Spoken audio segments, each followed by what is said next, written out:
Hello, hello, hello, everyone. Here for Real Housewives of Atlanta, Season 2, Episode 3, I think this is already. Yeah, Episode 3.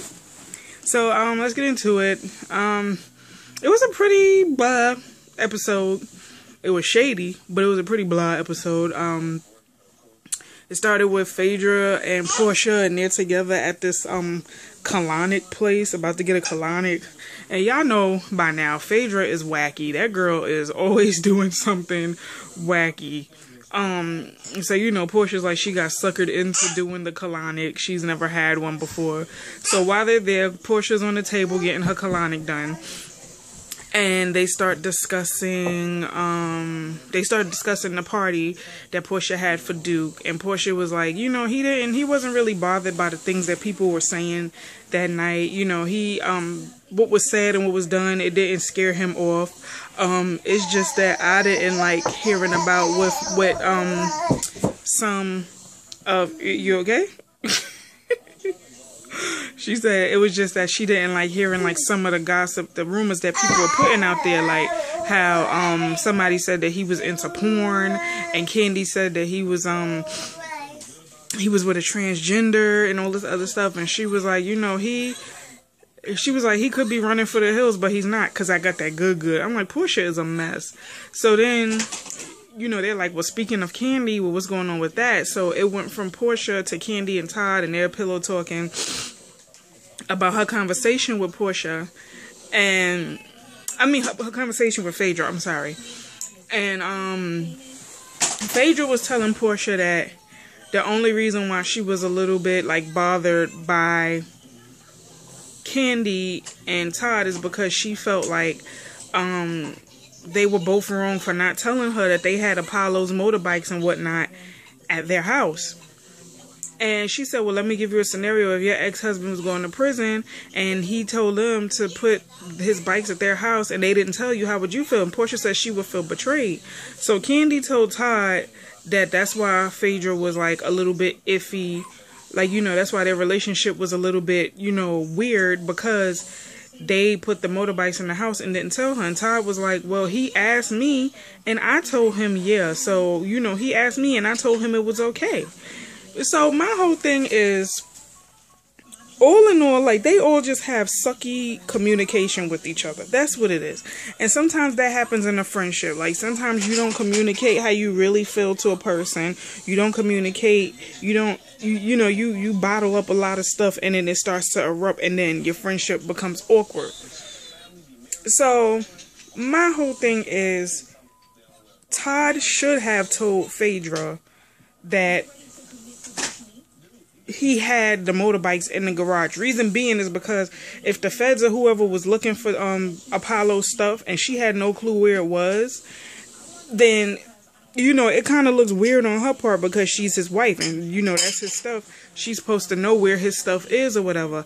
But I mean, I guess they didn't tell because they figured Phaedra would be like, oh, it's at Candy and Todd's house, and, you know, the feds would end up at their house. But my whole thing is, I understand that Apollo and Todd are friends, but Apollo is basically putting Candy and Todd in the middle. From what it seems like, he's putting Candy and Todd in the middle. And of course, Candy is going to side with her husband, or at least try to remain neutral. But, you know, that is her husband. So, you know, it's just a lot. And it's like an awkward situation to be put in. And, I mean, I just feel like Apollo gets on my nerves. Like, because I just feel like everything he did before he went to prison was to try and sway everyone into thinking he's innocent, or he's, you know, but you're not innocent. You did what you did. You ended up in prison. Now you want people to feel sorry for you. Nobody feels sorry for you. And that's what it seemed like he was trying to do last season, like tarnish Phaedra's name and, you know, try to make everybody feel sorry for him. Nobody feels sorry for you, dude. But anyway, what else happened? Kenya. I'm sorry, that was a long pause. Kenya went to go look for like a venue space for her more hair care line that she's coming out with. So her and Marlo go to this space, and they meet up with the event planner named Passionate. And oh my god, Ashley Miller is hilarious. She said that Passionate has like a stripper name, but she's not a stripper. And I was like, yeah, Passionate.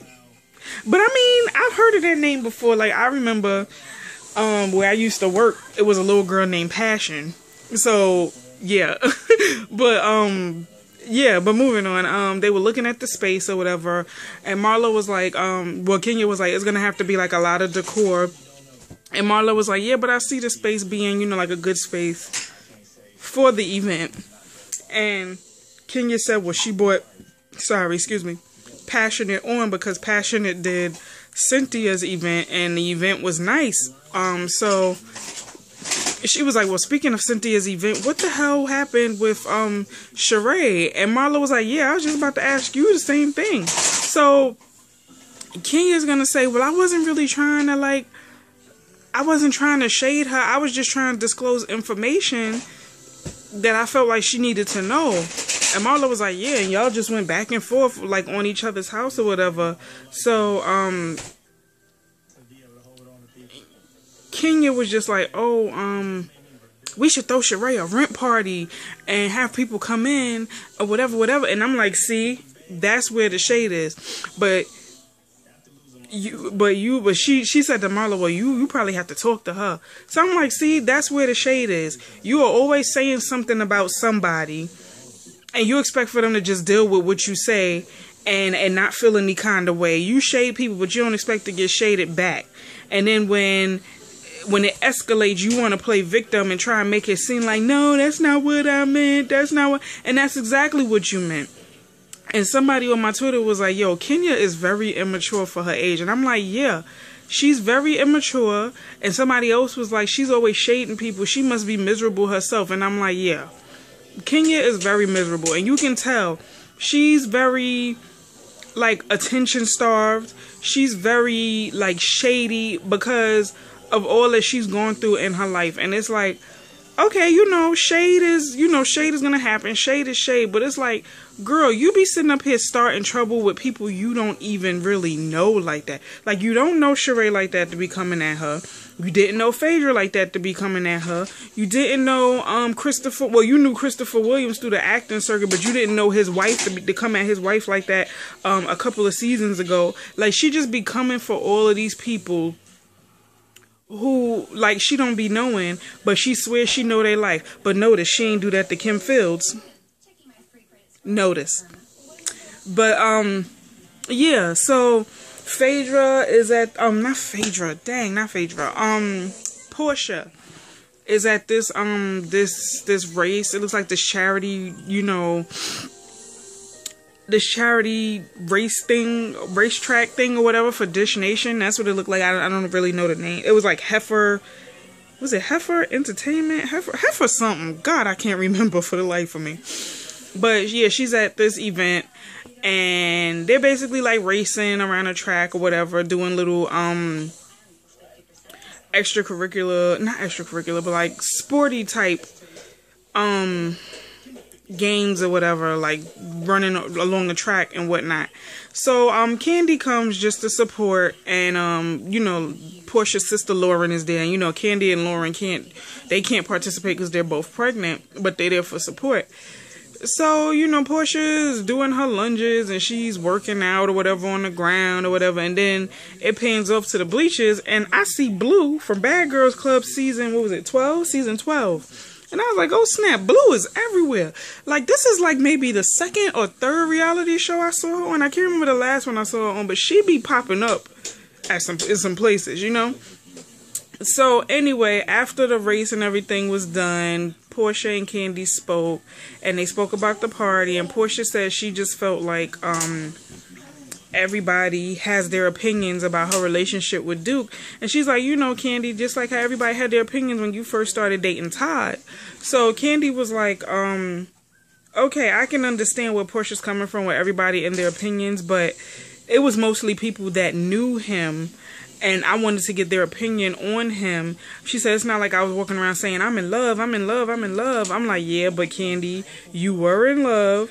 You were, letting people know that this is your dude. You love him, whatever. and people were telling you stuff about Ty, whether they knew him or not. So Portia is just like, well, I just felt like it was a little bit messy for people to be talking about him at the party. And she said, well, remember how when you was married a few seasons ago and we were telling you stuff about your relationship, you felt like we weren't supposed to say anything, but in the end, after you guys divorced, you had actually admitted that what we said were true. So she's like, yeah, but I don't feel like that's the same case with this relationship. Like, we're having fun, we like each other, we like spending time together, so nobody should worry. And Candy's like, okay, well then if that's the case, then, you know, have your fun, live your life, date. So we get to Kim, and you know, she's looking for outfits and whatnot to wear to Kenya's event. And while she's there and she's trying to figure out what outfit to wear, she told her husband, yeah, we have the nanny, so we can go out. He was like, we can go out without the kids? So, you know, Kim Fields is like, yeah, all of us in here go to bed 9:30. We go to bed with the kids. 9:30, lights is out. So she's like, her and her husband hasn't had a date night in a while. And I'm like, I can relate. Because I got 2 kids, and I don't remember the last time I've had a date night. As a matter of fact, you probably hear one of my kids right now snoring. That's my son. But yeah, she's like, they haven't been out, and I mean, when you become parents and you're married, you're engaged, whatever it is, you do need to take the time out to keep dating each other, like to keep the spontaneity going. And her husband sounded so excited. Like, he got up and did his little hallelujah dance around the house and whatnot. But then, you know, Kim was like, well, I'm just trying to find something to wear because, you know, I'm not a out at night, out in the club scene type of chick. And he's like, yeah, well, that's why you don't have no friends now. She's like, I do have friends. He said, what friends? She said, my friends from school. He said, Sebastian's friends? And she was like, yeah. He was like, those are Sebastian's friends. You don't have any friends of your own. You don't have friends. And I'm like, dang, Kim. Like, I mean, I get it. Like, she said that she's like, people wouldn't really believe that she's shy. You know, she's an actor. She's an actress, producer, director, and all of that. But when she's by herself and when she's alone, she's just Kimmy. She's just herself. And I mean, I get it. You throw yourself into other things, you forget who you are. Kim, I can relate to you, girl, so much, but you have to find your individuality and get back to doing, I mean, I'm pretty sure acting, directing, producing, all of that makes you happy, but you have to get back into stuff that's just Kim time, stuff that's just for you. I'm doing the same thing, so we working together, girl. I feel you. So, it's 2 hours before oh, not even. I forgot Cynthia and Leon. This is real quick because I'm gonna leave Cynthia for last, and she was for last on this episode anyway. Cynthia and Leon meet up to try and find a tutor for Noelle for homeschooling, and you know, Leon brings up the whole viral video that went on with Peter, saying that he saw the video or whatever, and she's like, yeah, it's a mess. And he feels like, you know, she's basically like, she doesn't understand what's going on in her relationship with Peter. And he gives her some really, really good advice. Like, she said that she feels like they're disconnected, like they may not love each other anymore. So Leon is like, well, fight for your marriage, you know. Put in the work. Put in the... Say hi. He said, like, basically, fight for your marriage. Put in the work. Talk about it. Work it out. Because he was like, you know, he said, me of all people would know that you've ran away from relationships more than you've been in them. And, but, you know, she said, you know, with him, you finally stuck it out and you married him. You say hi? What's this on your forehead? But yeah, you stuck with him and you stuck it out. So, you know, continue to fight for it. And if you feel like you've given it all you got, then, and you still feel like nothing's changed, then by all means, do whatever you feel is real. But he gave her some really, really good advice. So, now, Kenya, it's 2 hours before Kenya's event. She's not dressed. Her hair is not done. Nothing. And they go to the event, and Brandon is there, and he's having people set stuff up or whatever. But I'm like, it's 2 hours to your event, and you not dressed yet? But whatever. So, the event basically starts, and Portia comes in with her friend Shamia, and they come inside and they see, you know, the decor and the pictures of Kenya and everything, and they look at the product and whatnot, and they're like, oh, you know, like it's nice or whatever. So Portia gonna say now, y'all know for a fact that Kenya is wearing GoNakedHair.com. Like, you know, she my secret shopper. I'm like, she is a mess. But I mean, Kenya said that that's all her hair when she was on Wendy Williams, and she even parted it to show people it was her hair. So I mean, I guess. I mean, I'm pretty sure she does like some clip-ins here and there, you know, just for volume or whatever. But yeah, so everybody's at the event. Candy came, but she left because it was too hot. And yeah, when it's too hot and you're pregnant, that mess make you feel so uneasy. It make you feel like you want to pass out. So she came and she left. Phaedra came. Marlo, Kim Fields came, and she said hi to Candy and everything, and she was like, Candy makes her starstruck. Who else? Marlo. Sheree came to support or whatever, you know, despite what they were going through. And then Kenya finally arrived with her date, Eugene. And I have to say, Eugene is a cutie pie. You know who he remind me of? He remind me of the guy who played Ed on If Loving You Is Wrong. If y'all don't watch that show, y'all should. It's a good show. I mean, it's about to go on season finale in a little bit, but it's a good show if you have never seen it. But yeah, he remind me, he was cute. And I'm like, I hope that, you know, she don't scare him off, because he look like he's a good fit for her. He was a cute guy, cute little piece of, you know, white chocolates. So she comes in and she's like, oh my God, it's so hot in here. So she come in and then she goes to the back, I guess where it was cooler at, and basically just left her party, and everybody in there fanning themselves, sweating like slaves. It is crazy. So Portia and her friend, they're looking at the products or whatever, and her friend goes to like smell it, and she's like, oh, this is water. And Portia's like, really? It's water? So when Kenya came in, she was like, yeah, is your product water? And Kenya was like, no, I don't know what they have here on display, but no, it's not water. And then when she walked away, she gonna say, that bitch gonna sit up here and try and shade me talking about, is this water? No, stop sitting up here trying to get your shine. Then she gonna say in her confessional, don't come to my event trying to shade me and say something about me. And I'm like, but Kenya, you do that at everybody's event that you come to. And then Portia said on Watch What Happens Live tonight, she said that the product was water, and the thing in the jar was cocoa butter. So okay, if your hair care line is just water and cocoa butter, what's the problem? I mean, what's the problem?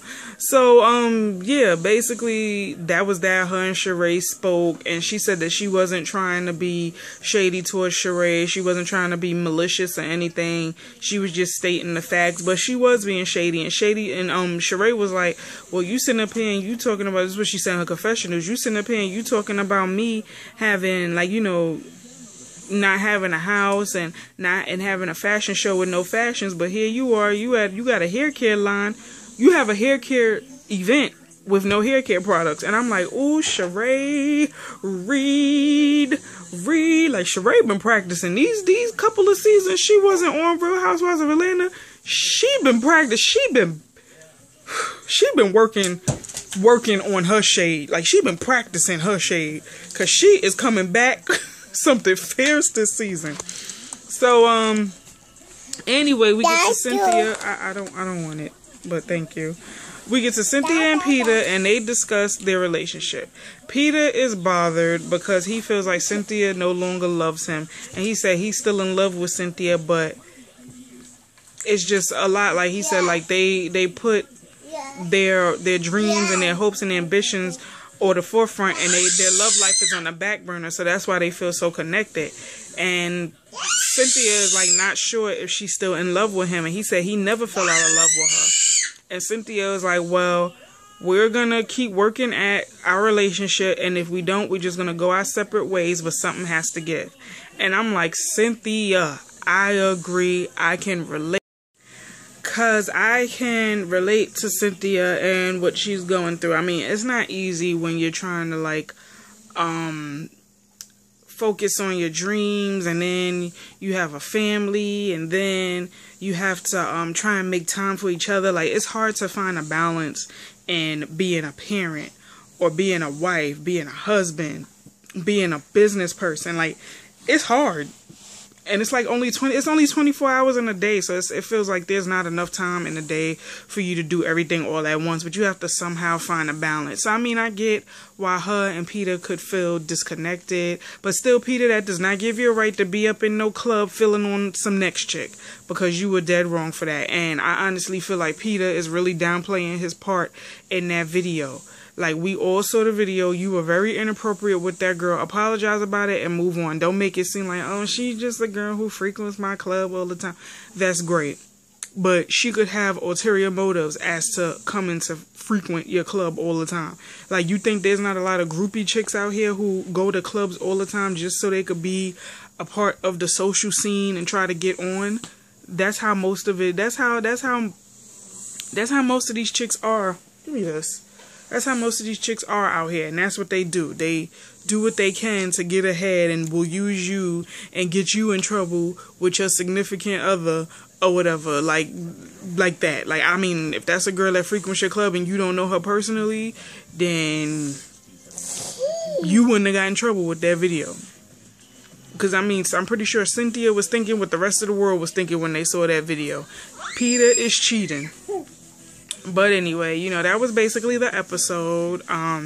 Next week is like, that's when it's gonna be the fight with Portia and Cynthia that we had already heard about. So I'm like, when they said that Cynthia kicked Portia or whatever. But I mean, we'll see. But anyway, like, comment, subscribe, tell a friend to tell a friend to tell a friend, and I'll see you guys next video. Later.